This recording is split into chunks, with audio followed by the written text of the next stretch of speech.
Thyroid labs can be super confusing. I mean, you've got T3, free T3, reverse T3. Those are just the T3 ones. What do they all mean? Which ones are important? What do they tell you? What are you supposed to do with the information? So many questions, so much confusion, and not just for you. I have had providers that are like, I don't really know which labs to order and which ones are important. And they're like scratching their heads because this is a confusing issue. It's not just for you. So today in this episode of Health with Hashimoto's, I'm going to break it down and I'm going to help you understand the T3 labs. I've talked about other labs in past episodes. I will link those down below in the show notes. And today is going to be all about T3. But first, let's review what is your thyroid? What are the labs in general? And what do they mean for your health? My name is Esther. I am a registered nurse. I am a holistic health educator. I'm the mom of 4 boys, a homeschooler, half homeschooler. 2 of my boys are homeschooled. 2 of them go to a public charter school. And I understand busy. I understand overwhelm. And I find that a lot of women with Hashimoto's also are going. They have so much on their plate, juggling so many balls, doing so many things. And we don't have time to be confused. We do not have time to dig into things and figure out what are all of these acronyms, what do they mean, and how does it actually impact my life? Because when you're juggling so many things, you want just the bullet points. You want to know what actually matters. So your thyroid is a little gland on the base of your neck at the front, and it produces thyroid hormone. Every single cell in your body has a little receptor site for thyroid hormone, but it wants it in a specific form. So when your brain gets told by your body that it's not having enough energy, that it needs more thyroid hormone, then your brain sends a signal to your pituitary gland, which is at the base of your brain, which then sends a signal to your thyroid. The signal that your pituitary gland sends is TSH, and you're probably very familiar with TSH because that's the first thing that Western medicine checks. They test this TSH, which is your thyroid stimulating hormone. Your TSH is your brain saying to your thyroid gland, hey, I need a little bit more energy here. Can we produce more, please? So the more elevated that your TSH is, the more your brain is asking for more. It really means that your thyroid is probably not producing enough. So your thyroid function could be low if your TSH is high. So when your thyroid gland gets that signal and produces thyroid hormone, it comes out in the form of T4. T4 is thyroxine. It's basically the T is for your thyroid hormone and the 4 is 4 molecules of iodine. So T4 is thyroxine and that's what your thyroid produces. But the thing is your body can't use that T4. It wants T3. Every cell in your body, the ignition switch is the T3. So the T4 mostly goes to your liver and your small intestine. And there it is converted to T3. So 1 molecule of the iodine is going to be taken off. The T3 is officially, now some of your T4 is converted to T3 in other tissues, but 20% is in your liver, converted in your liver, and 20% is converted in your small intestine. And it's about 40% of the T4 that's converted each day. So 20 plus 20, 40. The bulk of your T4 being converted to T3 is done in those 2 areas, your liver and your small intestine. But like I said, it's also done in other areas of the body. A lot of the organs and tissues can do some. So now you know, your brain sends the signal to your thyroid produces T4, your liver and small intestine convert that to T3. The T3 goes to all the cells in your body and says, hey, let's turn on. Let's have some energy. Let's start working. And then when your cells are working, then your tissues and organs are working. And when your tissues and organs are working, then you're working and you feel like yourself again. That's the goal.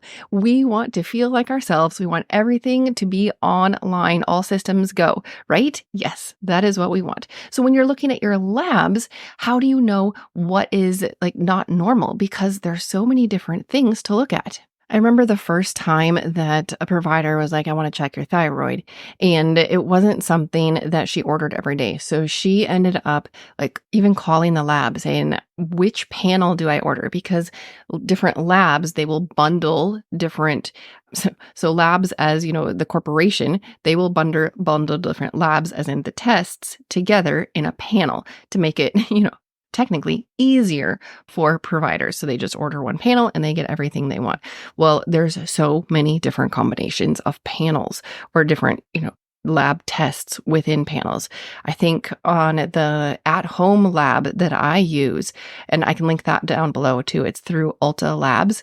I think there's like 4 or 5, maybe more panels of thyroid tests that you can get. So it is confusing.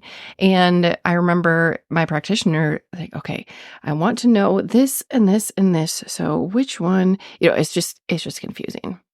I think I was actually relieved when that happened, because for the first time, I thought, I'm not the only one who's confused by this.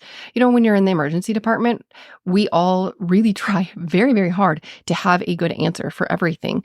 And so if you ask a doctor a question, if they're coming in with labs, they're going to know a lot of the lab work in their heads because they've studied for so long. And if it's something that they're not familiar with, they will have just looked it up before going into the room so they can answer your questions. And that was me too. As a nurse in the emergency department, I need to be able to educate my patients. So if I had somebody who had thyroid problems, then I would look it up. And if you've heard my story before, I would study thyroid stuff and I would get it for, just a short amount of time, and then it would be gone. I could not keep it straight in my head. So when I heard my provider call the lab and explain what she wanted and try to figure this out for the first time, I thought, oh, I am not alone. This confuses other people too. So let's make it a little less confusing. The first T3 that you can get on your labs is just the total T3. It's usually called T3. It's really not helpful for very much at all, unless they're checking for something like Graves' disease, if they think that you have too much thyroid hormone in your blood. So T3 it's not usually helpful. I'm going to give you a bit of a disclaimer. All of this information, I've been studying thyroid for 3 years now, I think. I don't even remember. I've read so many books. I've read so many articles. I've read so many research papers, and I cannot cite one place that I'm pulling this information from because it's from so many different places, and then I put that knowledge together. The labs, it's the same way. I want you to look at the reference range for the lab who drew your blood or who ran the tests, because each lab is going to have their own specific reference range. The numbers that I give you here are based on what I found as the most common functional medicine ranges. And these came from multiple different sources. So I do not have one place to cite because, again, I was looking for the commonality. There is so much disagreement among everybody in medicine, especially thyroid stuff. So when you're looking at just T3, the best functional reference range that I found is anywhere between 100 and 180.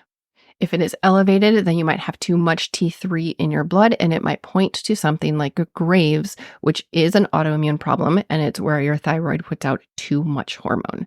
So that was just T3. Now let's talk about free T3. You'll see that one in your labs as well. I say that you will see it. You might not see it. You might have to ask specifically for it.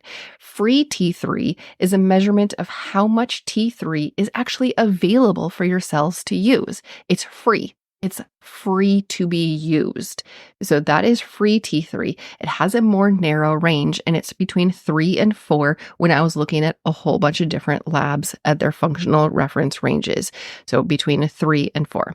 Now remember, I said that T3 is like the ignition switch. It is what your cells need to be able to turn on. So we want to have enough T3 so that our cells can work. And if our cells are working, then our tissues and organs are working, and then you're working.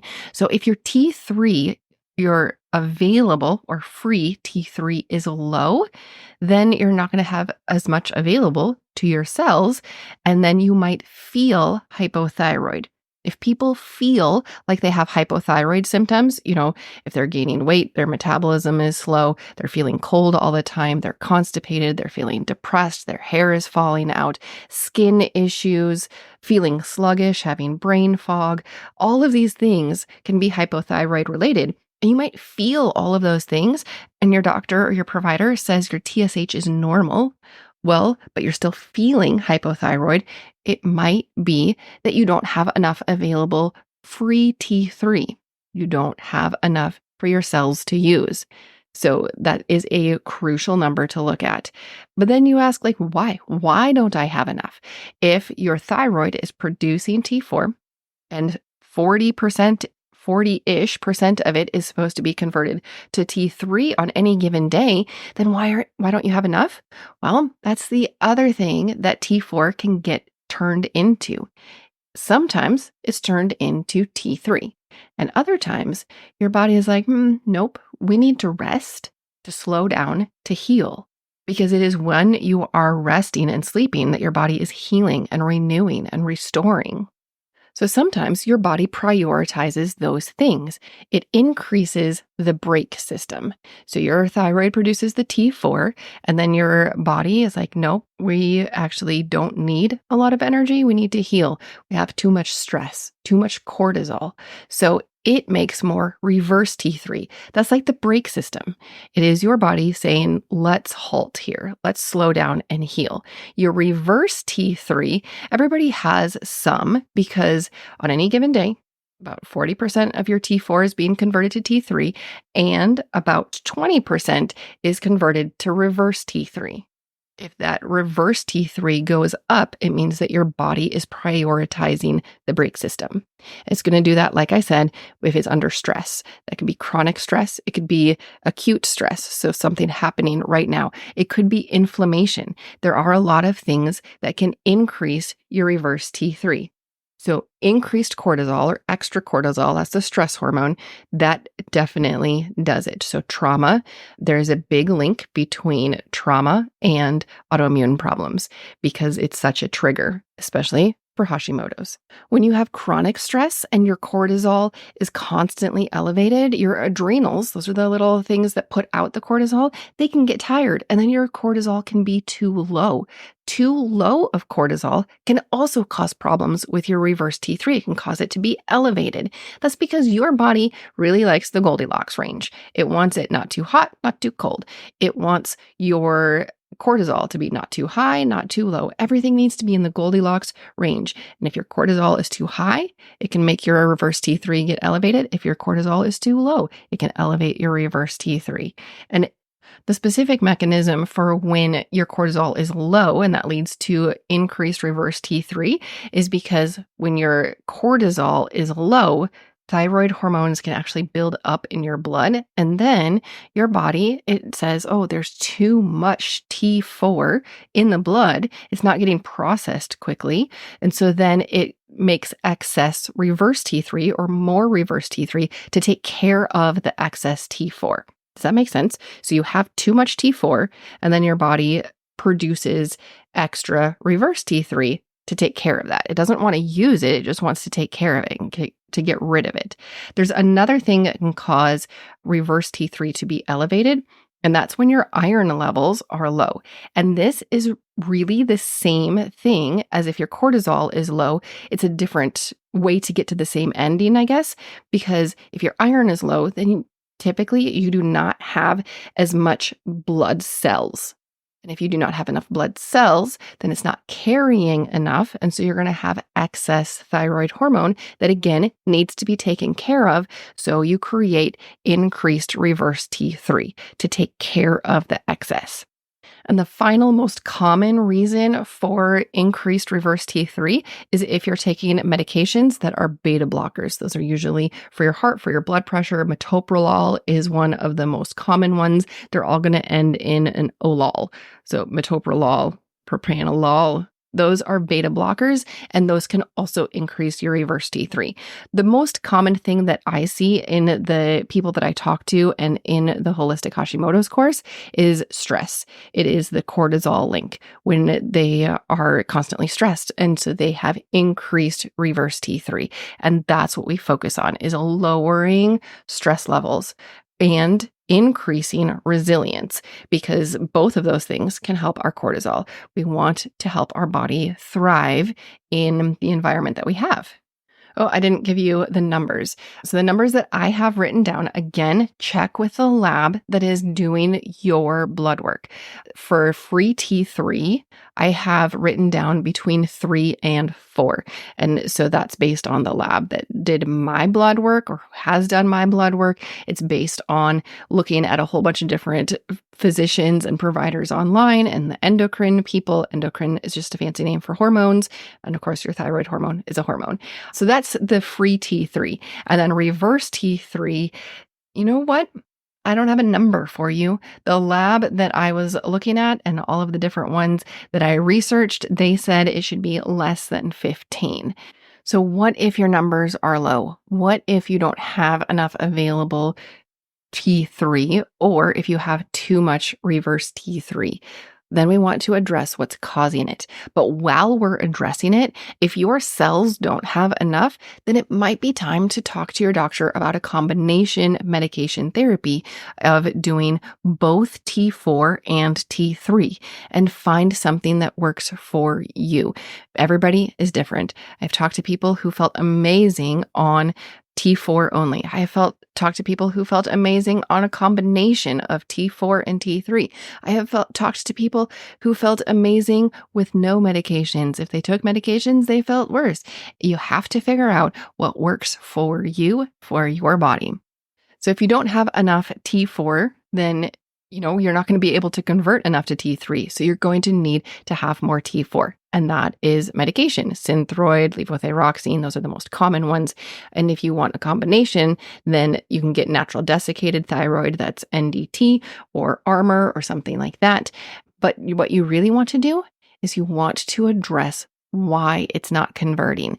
Are you having problems with your liver?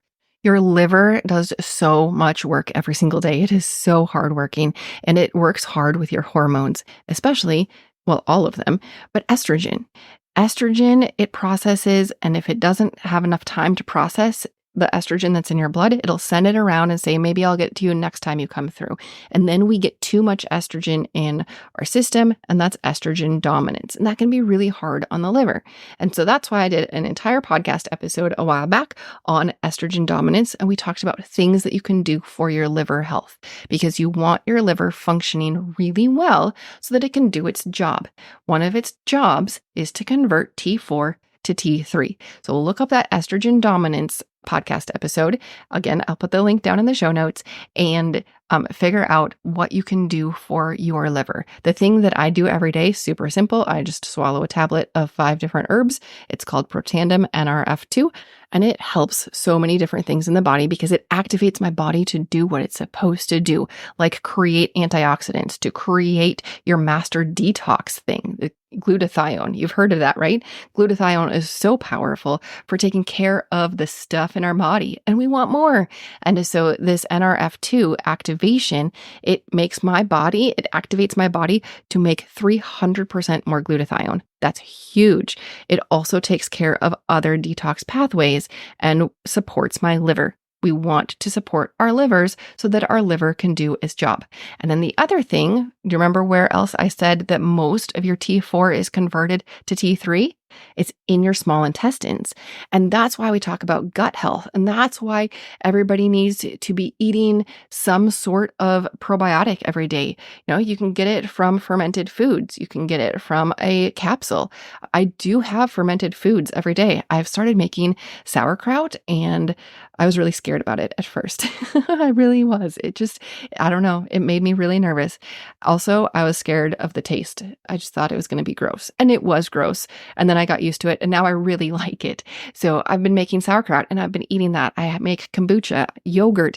I have different sources of probiotics in my diet, but I know that my gut wants more. So I take a capsule every day. I personally use seed because I love that it has a prebiotic and a probiotic together in the same capsule. Well, together and yet separated. It's got like a capsule within a capsule so that it works the best in your body. But just like other things that are in synergy, like that Protandim NRF2, that's a synergizing thing. It works together in combination. It's not 1 + 1 = 2. It's like 1 + 1 = 10. And that's what a prebiotic and a probiotic do together. It's that 1 + 1 = 10. That's why I take seed, because it does both. And like I said, the NRF2 is also a synergistic recipe. When you combine those 5 herbs, which are very common herbs, you probably already take one, like ashwagandha or turmeric, you're probably already taking that, right? Well, this little capsule or this little tablet, it is those 5 herbs in a very specific ratio. And they found that when they put those 5 herbs together, they work 18 times more powerfully than just added together. It is synergy at its finest. And I love to do something, that takes me 10 seconds, pop it in my hand and swallow it. And then it impacts my health in such a huge way. All right. So quick recap. Your thyroid produces T4. Your body, specifically your liver and your small intestines, convert that into T3, which is able to be used by your cells. Your cells need T3 to be able to turn on. If you don't have enough T3, that means you're either blocking it by elevating your ReverseT3, which is the brake system, or it means that not enough is being converted. So you want to address the reason why. And while you're addressing it, you might have to use medications. There's nothing wrong with addressing the needs and taking medications.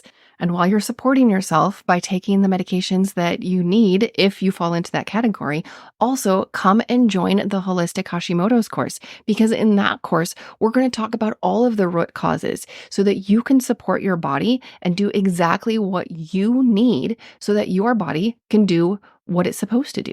That's the goal. We want our best health. And so join me in the Holistic Hashimoto's course, where I will take you by the hand and help you do the things that you need to do. This podcast is for informational and educational purposes only. Please discuss any concerns and plans with your trusted healthcare professional. If you found this episode helpful, would you please share it with a friend? I will see you next week on the Health with Hashimoto's podcast.